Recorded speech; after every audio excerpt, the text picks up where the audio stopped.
मैं सड़क किनारे बैठकर लोगों की किस्मत बता रहा था, तभी मेरे अरबपति माता पिता मुझे ढूंढते हुए आ गए। उन्हें बिल्कुल भी पता नहीं था कि मैं फॉर्चून टेलर हूँ, इसलिए वे बस मुझे खाली निगाहों से देखते रह गए। सबसे पहले जुआंग चिंगचिंग हंसी। उसकी आंखें तिरस्कार से भरी हुई थीं, लेकिन मैंने सिर्फ एक बार उसकी तरफ देखा और फिर बोल पड़ा, अगर भविष्यवाणी गलत निकले तो कोई शुल्क नहीं। मैडम जुआंग, क्या अपनी किस्मत जानना चाहेंगी? मैडम जुआंग तुरंत रो पड़ी। बेटा, मैं तुम्हारी माँ हूँ, घर चलो हमारे साथ। मैंने सामने खड़े लोगों को देखा। मेरे दिमाग में कुछ शब्द उभरे, काली ची से घिरी हुई, जल्द मरने वाली। मैंने आह भरी और सिर हिला दिया। मैं अपना कंपास और जॉस पेपर समेटने लगा। मुझे घर जाकर कुछ सामान बांधना है, अंदर बहुत बिखरा हुआ है। आप लोग बाहर इंतजार कीजिए। मैडम जुआंग जिद करके मेरे साथ अंदर आ गईं। बाकी लोगों के पास भी पीछे आने के अलावा कोई विकल्प नहीं था। वे चारों मेरे पीछे पीछे उस गंदी गली में चले आए। बीच बीच में कुछ चूहे भागते हुए निकल जाते थे। पीछे से उल्टी जैसा महसूस होने की आवाज सुनाई दी। कोई ऐसी जगह पर कैसे रह सकता है? मेरे लिए तो ठीक है, मैं यहाँ 10 साल से ज्यादा समय से रह रहा हूँ।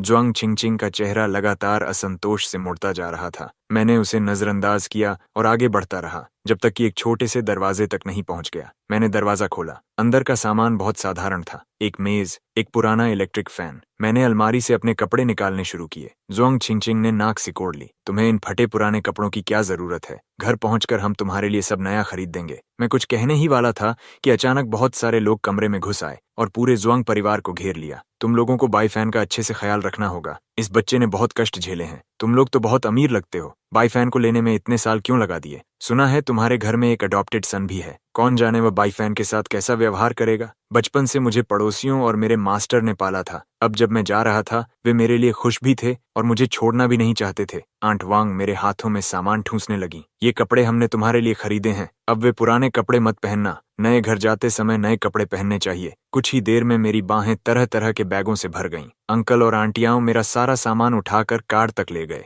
मैं अपना छोटा पीला बैग सीने से लगाए पीछे वाली सीट पर बैठ गया। तुम सच में ये अशुभ चीजें अपने साथ घर ले जाने वाले हो? हमारे घर में तुम्हारे सामान के लिए कोई जगह नहीं है। मैडम जुआंग ने तुरंत उसे थप्पड़ मार दिया। तुम्हारी हिम्मत कैसे हुई अपने भाई से इस तरह बात करने की? मैंने सिर उठाकर उनकी तरफ देखा। तो फिर मैं वापस नहीं जाऊंगा। जुआंग चिंगचिंग कुछ पल के लिए जड़ हो गई। उसे साफ तौर पर उम्मीद नहीं थी कि मैं ऐसा कहूंगा। उसने मुंह खोला लेकिन कुछ नहीं बोली। उसकी बड़ी बहन जुआंग चिंगया ने कहा, माफी मांगो जुआंग चिंगचिंग। जुआंग चिंगचिंग ने अनिच्छा से धीरे धीरे माफी मांगी। मैडम जुआंग मुझसे पूछने लगी कि मैं इतने साल कैसे रहा, कितना कष्ट झेला। मेरे लिए जन्म देने वाले माता पिता जैसा शब्द बहुत अजीब था, क्योंकि मेरे तो फॉस्टर पेरेंट्स भी नहीं थे। जब ह्यूमन ट्रैफिकर्स लगभग मेरा हाथ तोड़ देने वाले थे, तभी मेरे मास्टर उन लोगों से टकरा गए और मुझे उनसे छीन कर ले गए थे। मैंने रोते हुए जुआंग सुनजी की तरफ देखा। क्या वह भी जुआंग परिवार का बच्चा है? तुम अभी अभी घर लौटे हो और पहले ही ब्रदर सुनजी को निकालने की कोशिश कर रहे हो। अगर तुम वापस आ गए हो तो भी हम जुआंग सुनजी को नहीं भेजेंगे।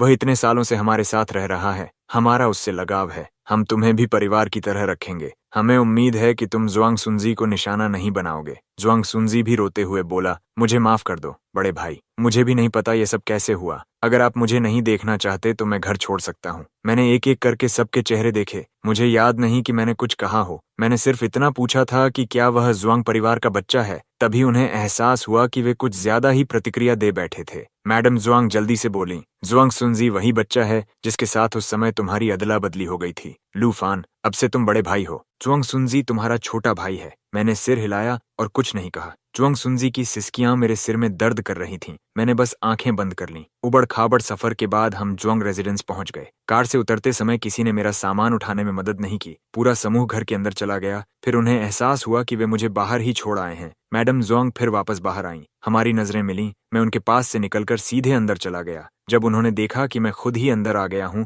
तो उनके चेहरे पर अजीब सा भाव आ गया। जुआंग चिंगया ने नौकरानियों पर झल्ला कर कहा, यंग मास्टर अभी अभी वापस आए हैं, किसी ने उनका सामान उठाने में मदद क्यों नहीं की? मैंने देखा कि वह मेरे सामने ही दोष दूसरों पर डाल रही थी। जरूरत नहीं, मैं खुद उठा सकता हूँ। बीफन, तुम्हारा कमरा अभी तैयार नहीं हुआ है। फिलहाल तुम्हें पहली मंजिल पर ही रहना होगा। क्या वे तीनों दूसरी मंजिल पर रहते हैं? तुम अभी अभी वापस आए हो और दूसरी मंजिल पर कमरा पाने की सोचने लगे? नकली जोंग पोता जल्दी से उसे रोकने के लिए आगे बढ़ा। भाई, चिंग को समझ नहीं है। अगर आपको चाहिए तो मैं दूसरी मंजिल वाला अपना कमरा आपको दे सकता हूँ। जरूरत नहीं, मैं वहां नहीं रहना चाहता जहां तुम रहे हो। वह अशुभ है। इतना कहकर मैंने उनकी प्रतिक्रियाओं की परवाह नहीं की और सीधे अपने कमरे में चला गया। शाम को हाउसकीपर ने मुझे खाने के लिए बुलाया। सब लोग पहले से डाइनिंग टेबल पर बैठे हुए थे। उन्होंने मेरे लिए नकली ज्वांग पोते के ठीक बगल वाली सीट भी बचा कर रखी थी। नकली ज्वांग पोते ने सम्मान से मुझे भाई कहकर पुकारा। मैं उसे घूरता रहा। उसी की माँ ने जन्म के समय उसे और मुझे बदल दिया था। अगर मेरे शिफू न होते तो मैं बहुत पहले मर चुका होता। इतने सारे भाव मेरे भीतर उमड़ रहे थे।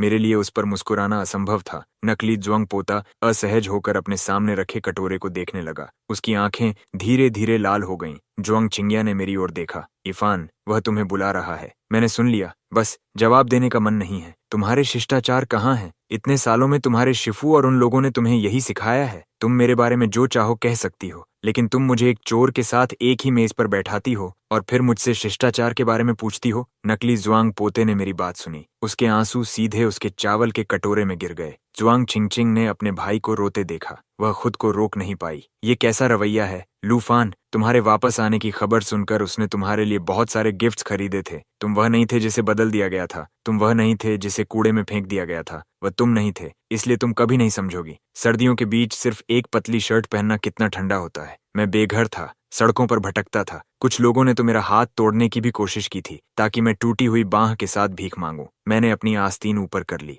मेरी बांह पर कई साफ दिखाई देने वाले निशान थे। अभी जो चम्मच कटोरे में गिरा था वह मेरी बांह की पुरानी चोट की वजह से गिरा था। ज्वांग चिंग्या के चेहरे का रंग बदल गया। वह माफी नहीं कह पाई जो वह कहना चाहती थी। मिसेस ज्वांग स्तब्ध रह गईं। उन्हें बिल्कुल पता नहीं था कि मैंने बाहर इतनी कठिन जिंदगी जी है। मिस्टर ज्वांग मुश्किल से अपने दुख को रोक पा रहे थे। इरफान, चिंग्या कल तुम्हें चेकअप के लिए ले जाएगी। जरूरत नहीं, शिफू पहले ही मेरी बांह की जांच करवा चुके हैं। ये हिल सकती है, बस इतना ही, बाकी किसी काम की नहीं है। इसलिए माफ करना बहन। जब मैं छोटा था मुझे सिर्फ इतना पता था कि पेट भरने के लिए खाना चाहिए। किसी ने मुझे शिष्टाचार नहीं सिखाया। लोगों ने सिर्फ मुझे जिंदा रहना सिखाया। मैं ही वह इंसान हूँ जो आप लोगों के साथ एक ही मेज पर बैठकर खाने लायक नहीं है। मेरा पेट भर गया है, आप लोग खाते रहिए। ये मेरी गलती है, मैंने तुम्हें गलत समझा। अगर मैं कहूँ कि इस घर में या तो वह रहेगा या मैं, अगर वह रहेगा तो मैं चला जाऊंगा। ज्वांग चिंगचिंग स्पष्ट रूप से कुछ कहना चाहती थी, लेकिन फिर उसे मेरी बांह के निशान याद आ गए। उसने खुद को चुप रहने पर मजबूर कर लिया। मिसेस ज्वांग भी कुछ नहीं कह पाईं। मिस्टर ज्वांग ने गंभीर स्वर में कहा, आखिर हमने उसे 10 साल से ज्यादा समय तक पाला है। अगर हम अपने जैविक बेटे को ढूंढते ही अडॉप्टेड सन को बाहर निकाल दें तो लोग ज्वांग परिवार के बारे में क्या सोचेंगे? अगर आपको हम दोनों में से किसी एक को चुनना पड़े तो? इतना कहकर मैं मुड़ा और वहां से चला गया। अगली सुबह मैं भूख से जागा। मैंने कभी नहीं सोचा था कि यहाँ आने के पहले ही दिन मुझे पेट भर खाना भी नहीं मिलेगा। मैंने आंट वांग द्वारा खरीदे गए नए कपड़े पहन ली। उस पर एक छोटा सा बिल्ली का बच्चा बना हुआ था। जब मैं बाहर आया तो पूरा परिवार पहले से जाग चुका था। ज्वांग चिंगचिंग की हैरान नजर जैसे ही मुझ पर पड़ी, वह मेरे कपड़ों से हट ही नहीं रही थी। वह हंसी रोक रही थी। तुमने आखिर पहना क्या हुआ है? ये नया है, इस पर कोई पैच नहीं है। इसे पहले किसी ने नहीं पहना। इसमें क्या गलत है? ज्वांग चिंगचिंग तुरंत हंसना बंद कर देती है। उसे याद आ गया कि मैं किन हालात से गुजरा हूँ। वह असहज होकर अपना फोन उठा लेती है। नाश्ते के बाद मिसेस ज्वांग ने मुझे 100,000 युएन दी। उन्होंने कहा कि जाकर कुछ नए कपड़े खरीद लूं। शायद अभी हुई बात की वजह से ज्वांग चिंगचिंग ने खुद मुझे शॉपिंग पर ले जाने की पेशकश की। नकली ज्वांग पोता एक पल के लिए जम गया। चिंगचिंग, क्या तुम्हें आज मेरे साथ कस्टम ज्वेलरी लेने नहीं जाना था? ज्वांग चिंगचिंग आश्चर्य से बोली। उसकी नजर 2 बार मेरे और उसके बीच घूमी। आखिरकार वह मेरी तरफ आकर खड़ी हो गई। माफ करना भाई, लू फैन अभी अभी यहाँ आया है। उसके कोई दोस्त नहीं है। तुम अपने दोस्तों के साथ चले जाओ, ठीक है? ज्वांग चिंगचिंग कार निकालने के लिए गराज की ओर चली गई। दरवाजे पर सिर्फ मैं और नकली ज्वांग पोता रह गए। उसने अपनी कलाई पर एक घड़ी पहन रखी थी। उसकी घड़ी रोशनी में चमक रही थी। भैया, आप भी एक खरीदना चाहते हैं? रहने दो, कुछ लोग अमीरों वाली जिंदगी के लिए बने ही नहीं होते। सही कह रहा हूं ना भैया? मैं बस उसे देखता रहा, एक शब्द भी नहीं बोला। मेरी निगाहों से वह घबरा गया, बड़बड़ाया, क्या अपशकुन है, और फिर चला गया। ज्वांग चिंगचिंग कार लेकर आई और मुझे अब भी वहीं खड़ा देखा, जैसे अचानक उसे कुछ याद आया हो। वह सचमुच कार से उतरी और खुद मेरे लिए दरवाजा खोल दिया। मैं कार में बैठ गया। मैंने अपना दायां हाथ उठाया। मेरे पास अभी भी एक काम करने वाला हाथ है, पता है? किसे परवाह है? मुझे डर है कि तुम मेरी कार पर खरोंच न लगा दो। मॉल बहुत बड़ा था। कम से कम इतने सालों में मैंने इतनी बड़ी जगह कभी नहीं देखी थी। मैं एंट्रेंस पर खड़ा होकर कुछ देर तक उसे देखता रहा। ज्वांग चिंगचिंग ने मुझे ऐसे धक्का दिया जैसे उसे मुझसे चिढ़ हो। घूरना बंद करो, चलो।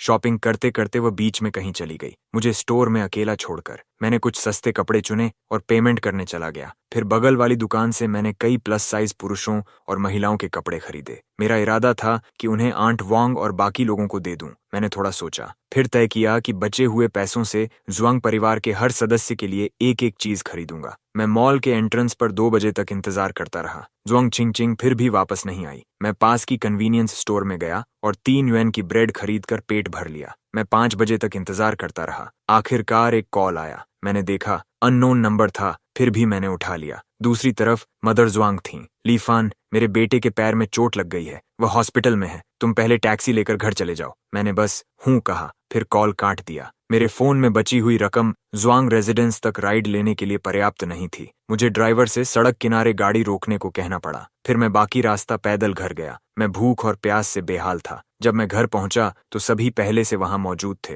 यहाँ तक कि फादर जुआंग भी, जो आमतौर पर काम में व्यस्त रहते थे, घर पर थे। जुआंग सुनजी ने मुझे आते देखा। उसने असहज मुस्कान दी। माफ करना भैया, ये मेरी गलती है। चिंगचिंग आपको लेने नहीं आई। मैंने अपने माता पिता से कहा था कि उन्हें आने की जरूरत नहीं है, लेकिन वे जिद कर रहे थे। अच्छी बात है कि बस मोच आई है, नहीं तो माम और डैड बहुत चिंतित हो जाते। आप पूरे दिन बाहर घूमते रहे भैया, थक गए होंगे। आइए बैठिए और कुछ ग्रेप्स खाइए। काम करने वाली आंटी ने मेरे हाथ से सामान लिया, फिर हैरानी से बोल उठी, अरे ये तो मिस्टर और मिसेस जुआंग के लिए हैं, है ना? और यंग मास्टर और यंग मिस के लिए भी। वहां मौजूद किसी ने इसकी उम्मीद नहीं की थी। मदर जुआंग आगे आईं। उन्होंने शॉपिंग बैग लिया और एक एक करके चीजें निकालने लगीं। जुआंग सुनजी का चेहरा उतर गया। फिर उसने जबरदस्ती मुस्कुराते हुए कहा, लगता है मेरे लिए कुछ नहीं है, है ना? कोई बात नहीं, ये समझ में आता है कि भैया मुझे पसंद नहीं करते। मदर जुआंग ने सारी चीजें बाहर निकाल लीं। कुल 5 थीं, न एक ज्यादा न एक कम। जुआंग सुनजी की मुस्कान उसके चेहरे पर जम गई। मदर जुआंग को जैसे कुछ याद आया और उन्होंने पूछा,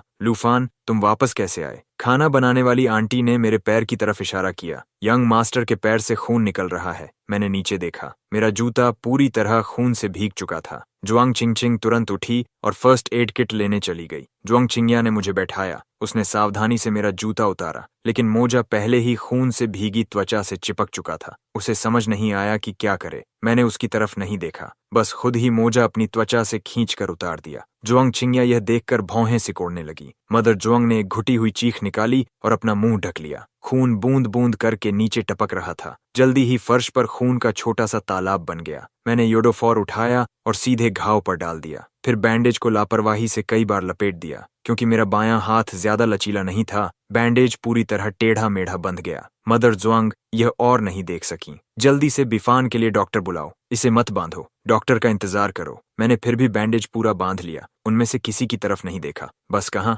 जरूरत नहीं, मैं थक गया हूँ। फिर मैं अपने कमरे में वापस चला गया। मुझे दरवाजे पर दस्तक की आवाज से नींद खुली। मुझे बाहर से हल्की हल्की आवाजें सुनाई दे रही थीं। अगर वह अंदर बेहोश हो गया हो तो जल्दी करो, दरवाजा तोड़ दो। मैंने पहचान लिया कि यह मदर जुआंग की आवाज थी। मैं लंगड़ाते हुए दरवाजा खोलने गया। मदर जुआंग बाहर खड़ी थी। उनके पीछे सफेद कोट पहने एक व्यक्ति था। लूफान, उठो और कुछ खा लो, फिर डॉक्टर को तुम्हारे पैर की चोट देखने दो। जब मैं लिविंग रूम में पहुंचा तो माहौल थोड़ा तनावपूर्ण था। मेरे पहुंचने पर भी बहस जारी थी। जुआंग सुनजी की आंखें पूरी तरह लाल थीं। जुआंग फादर ने जुआंग सुनजी को अच्छी तरह डांटा था। पहली बार जुआंग चिंगचिंग अपने भाई का पक्ष लेने के लिए आगे नहीं आई। जब उसने मुझे बाहर आते देखा तो वह जल्दी से खड़ी हो गई, लेकिन समझ नहीं पाई कि क्या कहे। तुम ठीक हो? मैंने उसे जवाब नहीं दिया और डॉक्टर से अपने पैर की पट्टी करवाने लगा। रात के खाने के बाद जुआंग चिंगचिंग लगातार मेरे पीछे पीछे घूमती रही और बार बार मेरे हाथ में फल थमाती रही। मैंने अभी अभी चौथा केला खत्म किया था कि बगल से एक और छिला हुआ केला मेरे हाथ में दे दिया गया। मैंने जुआंग चिंगचिंग की तरफ देखा। तुम खुद खा लो।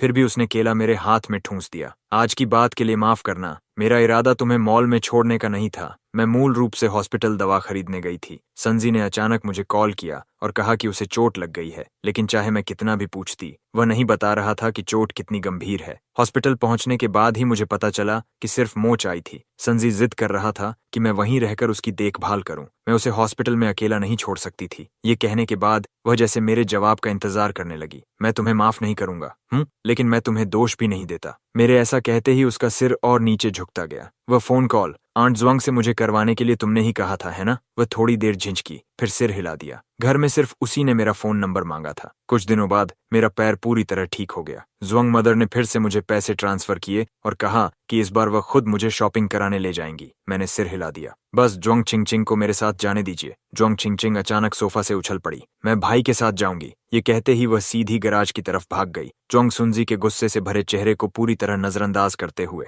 जुआंग चिंगिया भी बोली, तो मैं भी चिंगचिंग के साथ जाऊंगी। वह अभी छोटी है, भरोसेमंद नहीं है। तो फिर आज मेरे फॉलो अप अपॉइंटमेंट पर मेरे साथ कौन जाएगा? मेरा पैर अभी भी घायल है। तभी जुआंग मदर को अपने दूसरे बेटे की याद आई। संजी, माँ तुम्हारे साथ जाएगी, ठीक है? मुझे नहीं चाहिए। मैं चाहता हूँ कि मेरी बहनें मेरे साथ जाएं। ये कहते ही उसने महसूस किया कि जुआंग मदर का चेहरा पहले ही उतर चुका था। जुआंग चिंगया का चेहरा भी अच्छा नहीं लग रहा था। मुझे लगता है तुम्हारा पैर अब ठीक है। फॉलो अप अपॉइंटमेंट की कोई जरूरत नहीं। अगर तुम्हें सच में जाना है तो ड्राइवर को साथ ले जाओ। जुआंग सुनजी गुस्से से रोने लगा, लेकिन इस बार किसी ने उसे मनाने की कोशिश नहीं की। मैंने जुआंग मदर और जुआंग चिंगया दोनों को मना कर दिया और सिर्फ जुआंग चिंगचिंग को अपने साथ आने दिया। कार में जुआंग चिंगचिंग खुशी खुशी गुनगुना रही थी। तभी जब हम रेड लाइट पर रुके, उसने अपनी पॉकेट से कुछ निकाला और मुझे दे दिया। ये लो भाई, ये स्कार रिमूवल क्रीम है। मैं उस दिन खास तौर पर हॉस्पिटल से लाई थी। ये एक स्पेशलिस्ट की बनाई हुई है। प्राइवेट फॉर्मूला है, बहुत महंगी। तुम्हारे पास पैसे हैं? हाँ बिल्कुल। अगर पैसों की कमी हो तो फैमिली से मांग लेना। मेरे पास ज्यादा नहीं है। क्या हुआ? कुछ हुआ है क्या? कुछ नहीं। तुम्हारे पास कितने पैसे हैं? क्या तुम मुझे 200,000 युएन उधार दे सकती हो? जुआंग चिंगचिंग एक पल के लिए जम गई, फिर बिना किसी हिचकिचाहट के फोन निकालकर पैसे ट्रांसफर करने लगी। मैंने उसे रोक दिया। क्रीम ट्यूब पर लिखे शब्दों को उंगलियों से सहलाते हुए मैंने पूछा, तुम्हारा ड्राइवर्स लाइसेंस कब बना? इस साल मार्च में। क्या इस शनिवार तुम अपने दोस्तों के साथ माउंटेन क्लाइंबिंग पर जा रही हो? आपको कैसे पता? मैंने तो अभी तक फैमिली को भी नहीं बताया। मत जाना। क्यों? मैंने सबके साथ पहले ही प्लान बना लिया है। मुझे यह भी पता है कि तुम लोग कुल 4 लोग जा रहे हो। बस मत जाना। इस बार उसने बहुत अनिच्छा से हामी भरी। मैंने उसके लिए एक ब्रेसलेट खरीदा और उसका मूड फिर से अच्छा हो गया। जब हम घर लौटे तो वह खुशी खुशी हमारे खरीदे हुए सामान को व्यवस्थित करने में मेरी मदद करने लगी। तभी जुआंग सुनजी कटे हुए एप्पल्स की एक प्लेट उठाए हुए हमारी तरफ चला आया। चिंगचिंग, तुम थक गई होगी, आओ कुछ फल खा लो। जुआंग चिंगचिंग ने टूथपिक से एक टुकड़ा उठाया और अपने मुंह में डाल लिया, फिर दूसरा टुकड़ा मेरे लिए उठाया। धन्यवाद ब्रदर सुनजी। लेकिन जुआंग सुनजी वहीं खड़ा रहा, गया नहीं। मैंने देखा कि उसकी बाईं तर्जनी उंगली पर बैंडेड बंधा हुआ था और तुरंत समझ गया कि वह क्या करने की कोशिश कर रहा है। लेकिन जुआंग चिंगचिंग ने कभी ध्यान नहीं दिया। उसने फ्रूट प्लेट नीचे रखी और मुझे घूर कर देखा। मैंने उसे नजरअंदाज किया और अपने हाथ का एप्पल खाता रहा। तभी जुआंग सुनजी की नजर जुआंग चिंगचिंग की कलाई पर पड़े नए सस्ते ब्रेसलेट पर गई। उसने अनजान बनने का नाटक करते हुए कहा, ये सस्ती चीज कहाँ से खरीदी? इसे ऐसे ही हाथ में पहन रखा है, गंदा हो जाएगा। डर नहीं लगता? यह ब्रेसलेट सच में बहुत सस्ता था। जब मैंने इसे जुआंग चिंगचिंग के लिए खरीदा था तो मैंने उसे इसकी कीमत नहीं बताई थी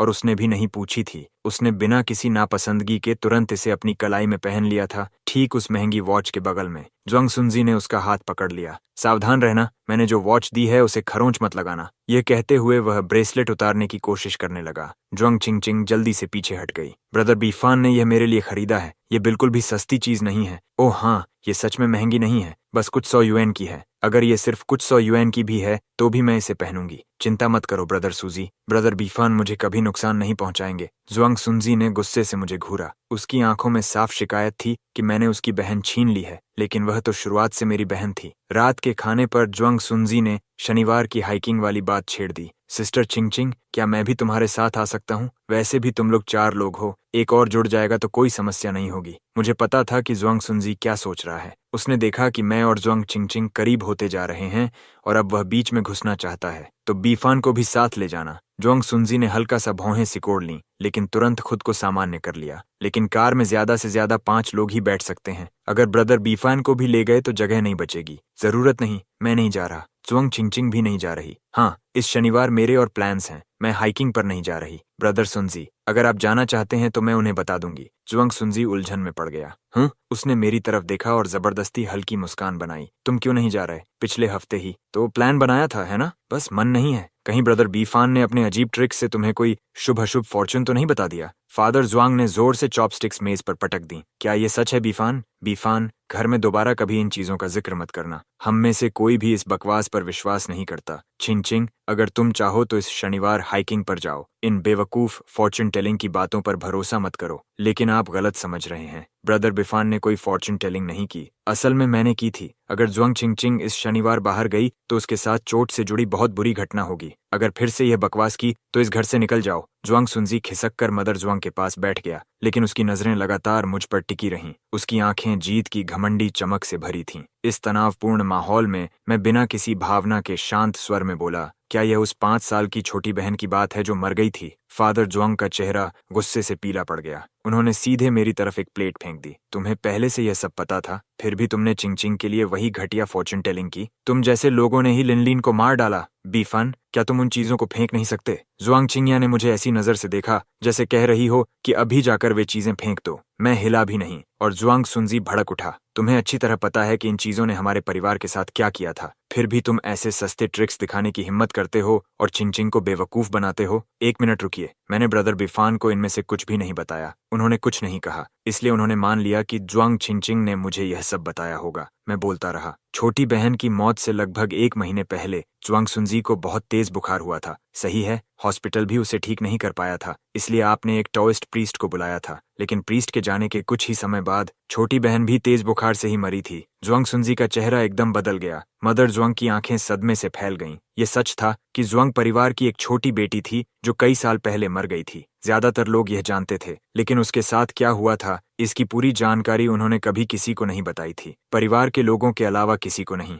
बीफान, तुम्हें यह सब कैसे पता? मैं बस इतना ही बता सकता हूँ। जहाँ तक जुआंग चिंग की बात है, अगर वह हाइकिंग पर जाना चाहती है तो जाए, मुझे कोई फर्क नहीं पड़ता। रात का खाना बहुत बुरे माहौल में खत्म हुआ। फादर जुआंग को लगा कि मैंने जो कुछ कहा वह या तो किसी ने मुझे बताया होगा या फिर मैं अंदाजे लगा रहा हूँ, लेकिन चाहे वह किसी को भी धोखा दे लें, खुद को नहीं दे सकते थे। मोटा मोटा अंदाजा लगा लेना एक बात थी, लेकिन जुआंग सुनजी के बुखार और ताओइस्ट प्रीस्ट के आने की बात तक सही बताना सिर्फ किस्मत नहीं हो सकता था, वह अंदाजा नहीं था। मेरी बातों ने इन दिनों पूरे परिवार को बेचैन कर दिया था। मैं पूरे समय घर पर ही रहा, कहीं नहीं गया। जुआंग चिंग लगातार मुझसे बात करने की कोशिश करती रही, लेकिन जुआंग सुनजी हमेशा उसे खींच कर ले जाता। वह सिर्फ अशुभ बातें करता है, उससे दूर रहो। इन दिनों मदर जुआंग भी ऐसे व्यवहार कर रही थीं जैसे मेरा अस्तित्व ही न हो। मुझे पता था कि मैंने जुआंग परिवार की दुखती रग छेड़ दी थी। मैंने कुछ दिनों के लिए घर छोड़ने का प्रस्ताव रखा। मदर जुआंग कुछ कहना चाहती थीं, लेकिन बोल नहीं पाईं। जुआंग चिंगया ने कहा, बीफान, हमारा वह मतलब नहीं था, मुझे पता है। बस पहले एक क्लाइंट ने मुझसे बैड लक दूर करने में मदद मांगी थी। यहाँ उसके बारे में बात करना सुविधाजनक नहीं है। फादर जुआंग ने जैसे ही मुझे फिर से इन अंधविश्वासी बातों का जिक्र करते सुना, वह भड़क उठे। कल मेरे घर से निकल जाओ, जब तक ये सारा कचरा नहीं फेंक देते वापस मत आना। मैंने सिर्फ कुछ कपड़े पैक किए, क्योंकि मुझे पता था कि ज्यादा समय नहीं लगेगा, वे खुद मुझे वापस बुलाएंगे। मेरे जाने से पहले जुआंग चिंग ने मुझे एक बैंक कार्ड दिया। ब्रदर बीफान, बस मॉम और डैड से माफी मांग लो, वे तुम्हारी बहुत परवाह करते हैं, फिर तुम्हें जाने की जरूरत नहीं पड़ेगी। मैंने उन्हें कभी मॉम या डैड नहीं कहा था। तभी जुआंग चिंग को एहसास हुआ कि घर में आने के बाद से मैंने एक बार भी उन्हें मॉम और डैड नहीं कहा था। उसने मुझे रोकने की कोशिश की, तभी ऊपर से फादर जुआंग जोर से चिल्लाए, उसे जाने दो, उसे मत रोको, देखते हैं उसकी उस जगह से बेहतर जगह और कहाँ है। पहले दिन जब मैं यहाँ आया था, मैंने एक सवाल पूछा था, अगर सिर्फ एक व्यक्ति को रहने देना हो तो आप किसे चुनेंगे? यही आपका जवाब है ना? जुआंग फादर ने ठंडी आवाज में फूंफकार भरी और वापस अपने बेडरूम में चले गए। जाने से पहले उस जुआंग लड़के ने मुझे उकसाने वाली मुस्कान दी। भैया, उम्मीद है आप ये सारा कचरा जल्दी फेंक देंगे और फिर घर लौट आएंगे। सुना है आप कभी स्कूल भी नहीं गए। मैं बाद में डैड से विनती करूंगा, अगर आप वापस आने को तैयार हो जाएं तो मैं उन्हें कहूंगा कि आपको स्कूल भेज दें। आपका छोटा भाई हमेशा यहीं आपका इंतजार करेगा। मैं बिना पीछे देखे चला गया। उसने जो कहा मैंने उस पर बिल्कुल ध्यान नहीं दिया। मुझे बस उम्मीद थी कि जुआंग चिंग मेरी बात मानेगी और उस दिन माउंटेन क्लाइंबिंग पर नहीं जाएगी। जुआंग चिंगया मुझे होटल तक छोड़ने गई। उसने भी मुझे एक बैंक कार्ड दिया। मैंने उसे वापस धकेल दिया। जरूरत नहीं, आप बाद में मुझे पैसे दे सकती हैं। जुआंग चिंगया मेरी बात का मतलब नहीं समझी और जबरदस्ती कार्ड मेरे हाथ में पकड़ा दिया। मैंने उसकी तरफ देखा और अचानक एक बेतरतीब सी बात कह दी, जब तुम 18 साल की थीं तब तुम्हें चोट लगी थी, सही है? जुआंग चिंगया झटके से मुड़ी। पूछने ही वाली थी कि मुझे यह कैसे पता, लेकिन तब तक मैं एलिवेटर में जा चुका था। मेरी की चेन में लगी घंटी धीरे से बज उठी। इन दिनों होटल में मेरा समय अच्छा नहीं गुजरा। जुआंग चिंगया शायद घर जाकर बता चुकी थी कि मैं कहाँ ठहरा हूँ, इसलिए रात के बीच में बार बार लोग मेरे दरवाजे पर दस्तक देते रहते थे। मुझे पता था कि इन लोगों को उसी जुआंग लड़के ने भेजा है। अभी भी आधिकारिक तौर पर वही जुआंग परिवार का यंग मास्टर था। परिवार की इज्जत बचाने के लिए होटल फ्रंट डेस्क उन्हें रोकने की हिम्मत नहीं करती, इसलिए मैं ठीक से सो भी नहीं पा रहा था। इन दिनों जुआंग चिंग भी लगातार मुझे मैसेजेस भेज रही थी। मैंने उसके किसी मैसेज का जवाब नहीं दिया, लेकिन आज सुबह मैंने खुद उसे मैसेज भेजा, माउंटेन क्लाइंबिंग पर मत जाना। मैंने टीवी चालू किया, लेकिन अब बहुत देर हो चुकी थी। न्यूज में रिपोर्ट आ रही थी, आज शहर में एक बड़ा ट्रैफिक एक्सीडेंट हुआ। एक बेकाबू ट्रक सीधे एक एसयूवी से टकरा गया। दुर्घटना में 2 लोगों की मौत हुई और 4 लोग घायल हो गए। मैंने उंगलियों पर लोगों की संख्या गिनी, एक गलती करने वाला ड्राइवर और 5 पीड़ित। जुआंग चिंग आखिरकार चली ही गई थी। तभी मदर जुआंग का कॉल आया। फैन, जल्दी हॉस्पिटल आओ, चिंग चिंग घायल हो गई है। जब मैं हॉस्पिटल पहुंचा तो वह जुआंग लड़का गुस्से में मुझ पर चिल्लाने लगा, ये सब तुम्हारी गलती है। तुमने चिंग चिंग को वह अजीब अंधविश्वासी बकवास बताई थी, इसलिए वह घायल हुई। तुम्हारी हिम्मत कैसे हुई यहाँ आने की? मदर जुआंग वार्ड से बाहर आईं। वह लड़का तुरंत उनकी बाह पकड़कर बोला, मॉम, चिंग चिंग ठीक है ना? मदर जुआंग ने सिर हिलाया और मेरी तरफ एक जटिल नजर से देखा। जुआंग चिंग्या ने हमारे बीच का अजीब माहौल नोटिस किया और जल्दी से पूछा, मॉम, चिंग चिंग सच में कैसी है? मदर जुआंग एक तरफ हट गईं ताकि हम अंदर जा सकें। उसे कोई गंभीर चोट नहीं लगी, बस टखना मुड़ गया है। वार्ड के अंदर जुआंग चिंग एक पैर ऊपर उठाए बैठी थी और हमें देखकर किसी नासमझ बच्चे की तरह मुस्कुरा रही थी। वह जुआंग लड़का बिना सोचे बोल पड़ा, तुम्हें सिर्फ पैर में ही चोट कैसे लगी? तुम्हें तो मर जाना चाहिए था। जुआंग चिंग की मुस्कान तुरंत गायब हो गई। तभी उस लड़के को एहसास हुआ कि उसने कुछ गलत कह दिया है। मेरा वो मतलब नहीं था, यहाँ से निकल जाओ। फादर जुआंग गरज उठे, डैड, मैंने चिंग से सब सुन लिया है। आपने उसे सुबह सुबह जगा दिया और पहाड़ पर आपके लिए कुछ लाने भेज दिया। अगर आपकी वजह न होती तो चिंग घायल कैसे होती? मुझे कैसे पता होता कि कार क्रैश हो जाएगा? मैं चाहता था कि चिंग तुम्हारे लिए पीस बीड लेकर आए। सुना था उस पहाड़ पर एक बहुत प्रसिद्ध मास्टर है। मैं तुम्हारे बर्थडे पर वह खास तौर पर तुम्हें देना चाहता था। डैड, वैसे भी चिंग ठीक है और बच्चा ये सब आपके लिए ही तो कर रहा था। तभी फादर जुआंग का चेहरा थोड़ा नरम पड़ा। बेकार लड़के, वह मास्टर तो पहले ही जा चुका है, पता नहीं। क्या आप क्या कह रहे हैं? मुझे लगा तुम्हें पता होगा। उस मास्टर ने 1 हफ्ता पहले ही यहाँ से जाने की घोषणा कर दी थी। तब ये हॉट सर्च पर भी था। क्या तुम अपना फोन नहीं देखते? मैं जुआंग सुनजी कोई जवाब नहीं दे पाया। उसने नजरें घुमाकर जुआंग चिंग्या की तरफ देखा। जुआंग चिंग्या भी खुश नहीं लग रही थी, लेकिन फिर भी बोली, शायद सुनजी ने नहीं देखा होगा। आखिर उसने ये सब अच्छे इरादे से ही किया था। मुझे लगा मास्टर अभी भी वहीं है। माफ करना ब्रदर बिफन, मुझे चिंग को बाहर नहीं जाने देना चाहिए था। अगर मैंने तुम्हारी बात मान ली होती तो आज ये खूनी दुर्घटना नहीं होती। खूनी दुर्घटना शब्द सुनते ही फादर जुआंग को कुछ दिन पहले मेरी कही बात याद आ गई। उसे यहाँ किसने बुलाया? मैंने ब्रदर बीफान को बुलाया था। जब फादर जुआंग ने देखा कि मुझे जुआंग चिंग ने बुलाया है तो वह खुलकर गुस्सा भी नहीं कर पाए। उनके चेहरे पर बस परेशानी थी। चिंग, तुमने बीफान को यहाँ क्यों बुलाया? जुआंग चिंग ने अपनी पॉकेट से कुछ निकाला। उसने हथेली खोलकर कुछ टूटे हुए बीड्स दिखाए। अब वार्ड में मौजूद सभी लोग मेरी तरफ देखने लगे। ये बीड्स टूट गए, इसका मतलब है कि इन्होंने तुम्हारे लिए एक डिजास्टर रोक दिया। लेकिन मैंने आज सुबह तुम्हें मैसेज किया था कि माउंटेन क्लाइंबिंग पर मत जाना। अगर तुम नहीं जाती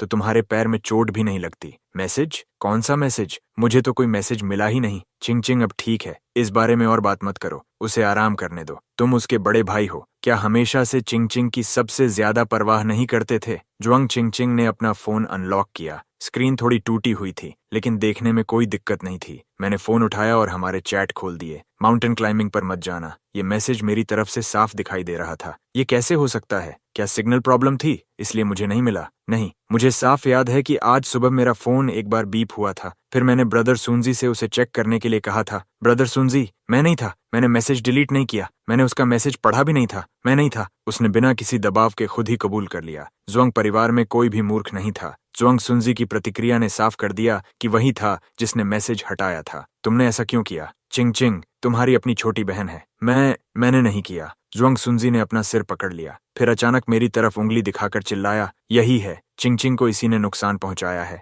अगर उसने ये बात पहले कही होती तो शायद सब उस पर विश्वास कर लेते, लेकिन इस बार जुआंग चिंग को बचाने वाला मैं था। जुआंग चिंग की आंखें निराशा से भरी हुई थीं। जुआंग सुनजी वही बड़ा भाई था जिसके साथ वह बचपन से बड़ी हुई थी और जिसने हमेशा उसकी रक्षा की थी। कुछ दिनों बाद जुआंग चिंग को हॉस्पिटल से छुट्टी मिल गई। इन दिनों जुआंग सुनजी ने फादर जुआंग, मदर जुआंग और अपनी बहनों को खुश करने की पूरी कोशिश की। मुझे पता था कि इतने सालों में जुआंग परिवार का जुआंग सुनजी के साथ गहरा लगाव बन चुका था। चिंग के पैर की यह छोटी सी चोट जुआंग परिवार को उसे घर से निकालने के लिए मजबूर नहीं करेगी, लेकिन उसका एक कर्ज बाकी है। अगर वह जुआंग परिवार छोड़ना नहीं चाहता तो जेल जाकर रह सकता है। जुआंग चिंग बैसाखियों के सहारे अंदर आई। जुआंग सुनजी उसकी मदद करने आगे बढ़ा, लेकिन उसने धीरे से अपना हाथ खींच लिया। फिर वह आकर मेरे बगल में बैठ गई। जुआंग सुनजी की आंखें लाल हो गईं। माफ कर दो चिंग, क्या तुम मुझे माफ कर सकती हो? मदर जुआंग इन दिनों बहुत उलझन में थीं। आखिर जुआंग सुनजी वह बेटा था जिसे उन्होंने 10 साल से ज्यादा समय तक पाला था।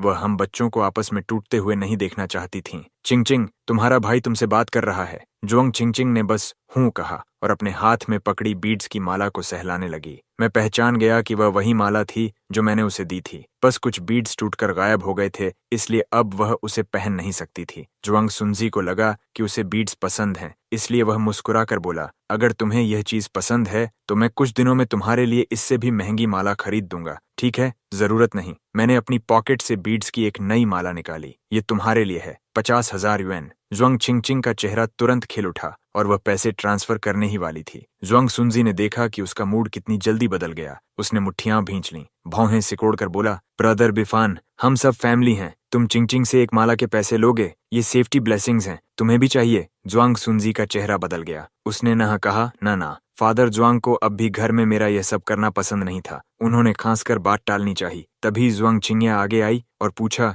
क्या मुझे भी एक माला मिल सकती है? मैंने सिर हिलाया और हाथ आगे बढ़ाया। 100,000 युएन। मेरी 50,000 युएन ज्यादा महंगी क्यों? तुम्हें याद नहीं, जब तुम 18 साल की थीं तब मैंने एक बार तुम्हारी जान बचाई थी? फादर जुआंग पूरी तरह स्तब्ध रह गए। मदर जुआंग भी जड़ हो गईं। जुआंग चिंगिया के दिमाग में अचानक 7 साल पुरानी याद उभर आई। उस साल वह 18 साल की हुई थी, घमंड और आत्मविश्वास से भरी हुई। उसने विदेश जाकर फुटबॉल मैच देखने की योजना बनाई थी, लेकिन उस दिन सब कुछ गलत हो गया था, खासकर जब वह घर लौटी और अपनी पॉकेट में एक अनजान पीच पिट पाया। बाद में उसने प्लेन क्रैश की खबर देखी थी। वह पीच पिट, तुम्हें यह सब कैसे पता? मैंने फादर जुआंग द्वारा नीचे रखा गया न्यूज़पेपर उठाया। क्या उस आदमी का पता चल गया जो पैसे लेकर भाग गया? अगर उस प्लॉट पर जल्दी कंस्ट्रक्शन शुरू नहीं हुआ तो वर्कर्स दंगा कर देंगे। फादर जुआंग की आंखें सदमे से फैल गईं। ये पहली बार था जब मैंने उनके चेहरे पर इतने मिले जुले भाव देखे। प्रोजेक्ट का प्रभारी आदमी पैसे लेकर भाग गया था। ये खबर उन्हें आज ही स्टाफ से मिली थी। वर्कर्स पहले ही एक एक करके स्ट्राइक पर जाने लगे थे। उन्होंने अभी तक ये बात किसी को नहीं बताई थी। मॉम, मैंने कहा। ये पहली बार था जब मैंने मदर जोंग को मॉम कहा था। उन्हें प्रतिक्रिया देने में कुछ पल लग गए। उन्होंने जवाब दिया और मैं हल्का सा मुस्कुराया। लिनलिन ने कहा था कि मैं आपको ऐसे बुलाऊं। मैंने फिर से इस निषिद्ध विषय को छेड़ दिया। जुआंग सुनजी तुरंत मेरी तरफ झपटा और मुझे मारने की कोशिश की, लेकिन जुआंग चिंगचिंग ने उसे रोक लिया। उसके चेहरे पर डरावना और उग्र गुस्सा था। तुम्हारी हिम्मत कैसे हुई ये बात फिर से उठाने की? तुम मॉम और डैड को दुखी कर रहे हो। मॉम, डैड, लूफन फिर से अपने सस्ते ट्रिक्स दिखा रहा है। लेकिन इस बार सभी ने उसे रोक दिया, यहाँ तक कि जुआंग चिंगिया, जो हमेशा उसका पक्ष लेती थी, भी शांत नहीं रह पाई। तुम्हारा क्या मतलब है? लिनलिन ने तुम्हें ऐसा कहने को कहा, इसका क्या मतलब है? मुझे पता था कि जुआंग सुनजी को छोड़कर परिवार का हर सदस्य उस छोटी बहन से बेहद प्यार करता था। इसीलिए लिनलिन की मौत पूरे परिवार के लिए बहुत बड़ा आघात थी। बहुत अच्छा, अब सब यहाँ मौजूद हैं। इतना कहकर मैं अपने कमरे में लौट गया। मैंने पीला कपड़ा खोला और मेज पर फैला दिया। फिर अपने टूल्स और अंदर रखा छोटा बेल निकाल लिया। मदर जुआंग मेज पर रखी घंटी को देखकर अविश्वास में जम गईं। क्या यह लिनलिन का लॉन्जेविटी लॉक है? तुम्हें यह कहाँ मिला? ये कोई साधारण लॉन्जेविटी लॉक नहीं था। उस पर जटिल नक्काशी बनी हुई थी। देखकर ही समझ आ जाता था कि वे सभी अपनी छोटी बहन को कितना महत्व देते थे। मैंने जवाब नहीं दिया, बस जुआंग सुनजी के कमरे की दिशा में इशारा किया। उसके कमरे के पीछे एक पेड़ है, सही? कृपया एक फावड़ा लाओ और उस पेड़ के नीचे खुदाई करो। ये काफी गहरा है, लेकिन तुम्हें जल्दी मिल जाएगा। मॉम, डैड, क्या आप सच में इस पर विश्वास कर रहे हैं? जुआंग सुनजी घबराकर चिल्लाया। इसके अजीब ट्रिक्स ने ही लिनलिन को मार डाला था। कौन जाने इस बार वह किसे मार डालेगा। जुआंग चिंगचिंग खड़ी हो गई। मैं ब्रदर बीफान पर भरोसा करती हूँ। अगर वह न होते तो कुछ दिन पहले मैं मर गई होती। मदर जुआंग समझ नहीं पा रही थी कि क्या करें। फादर जुआंग भौहें सिकोड़कर चुप खड़े रहे। मैं आप लोगों में से किसी को नुकसान नहीं पहुंचाऊंगा। आखिरकार उन्होंने पेड़ के नीचे खुदाई शुरू कर दी। जुआंग सुनजी रोते हुए उन्हें रोकने की भीख मांगने लगा। फिर वह फादर जुआंग और मदर जुआंग के पास जाकर गिड़गिड़ाने लगा। जब उससे भी कुछ नहीं हुआ तो उसने मेरा कॉलर कसकर पकड़ लिया। तुम लोगों ने सालों पहले मेरी छोटी बहन को मार डाला था। इस बार किसे मारना चाहते हो? डैड को, मॉम को या मेरी बहन को? सच तो ये है कि तुम सबसे ज्यादा मुझे मारना चाहते हो, है ना? संजी, शांत हो जाओ। अचानक आंटी की तेज चीख सुनाई दी। उन्होंने मिट्टी से निकला लाल कपड़ा बाहर खींचा और सावधानी से खोला। उसके अंदर वही लॉन्जेविटी लॉक था, बस उसमें से एक घंटी गायब थी। मदर जुआंग घुटनों के बल गिर पड़ी। ये यहाँ कैसे हो सकता है? मैंने यह लिनलिन को अपने हाथों से पहनाया था। हमने लिनलिन को इसी के साथ दफनाया था। मैं चाहती थी कि यह उसे अगले जन्म में सुरक्षित रखे। लूफान, ये सब क्या हो रहा है? लिनलिन का लॉन्जेविटी लॉक इस पेड़ के नीचे क्यों है? जुआंग चिंगिया और जुआंग चिंगचिंग भी पास आकर देखने लगी। वे सभी उसे पहचान गईं। यह नकली नहीं हो सकता था। सिर्फ जुआंग सुनजी अपनी जगह खड़ा रहा और बड़बड़ाता रहा। यह असंभव है, असंभव। जो मैं अब बताने वाला हूँ वह शायद तुम्हारी पूरी दुनिया हिला दे। यकीन करना या न करना तुम्हारी मर्जी है। मैंने उनकी तरफ देखा।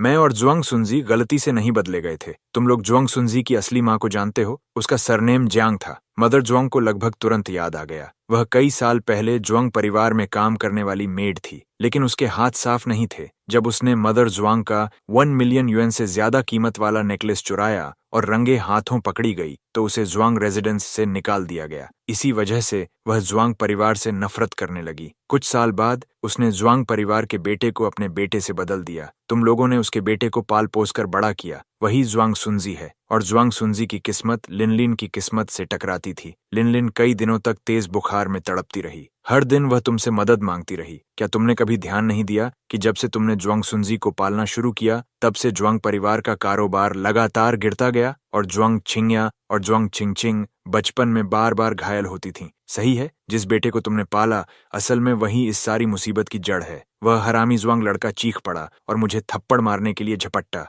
झूठ, सब झूठ है। तुम बकवास कर रहे हो। लेकिन मदर जुआंग उससे भी तेज थीं। उन्होंने उसे ऐसा थप्पड़ मारा कि वह सीधे फर्श पर गिर पड़ा। तुम अपनी ही बहन को नुकसान कैसे पहुंचा सकते हो? वह तुम्हारे साथ कितनी अच्छी थी। मैं तुम्हें श्राप देती हूँ, तुम्हारी मौत बहुत बुरी हो। चुप रहो, इसे अभी यहाँ से बाहर ले जाओ। इसे मेंटल असाइलम भेज दो। जुआंग सुनजी सचमुच घबरा गया। मेंटल असाइलम जेल से भी ज्यादा डरावना था। वह घुटनों के बल बैठ गया और लगातार रहम की भीख मांगने लगा। मुझे मत भेजिए, मैं आपसे विनती करता हूँ। क्या मैं आपका बेटा नहीं हूँ? लिनलिन चली गई, लेकिन मैं तो अभी भी हूँ। मैं हमेशा आपका बेटा रहूंगा, है ना? तुम्हारी हिम्मत कैसे हुई ये कहने की? अगर तुम्हारी वजह न होती, किसी ने भी कभी नहीं सोचा था कि जिस बेटे को उन्होंने प्यार से पाला, वही उनकी अपनी बेटी की मौत की वजह बनेगा। आखिर में जुआंग सुनजी को मेंटल असाइलम भेज दिया गया। इफान, क्या तुम मुझे लिनलिन से एक बार फिर मिलवा सकते हो? यह असंभव है। मदर जुआंग फूट फूट कर रोने लगी। मिस्टर जुआंग मेरे पास आए और एक बैंक कार्ड आगे बढ़ाया। उनकी आवाज भारी हो चुकी थी। मैंने सुना है कि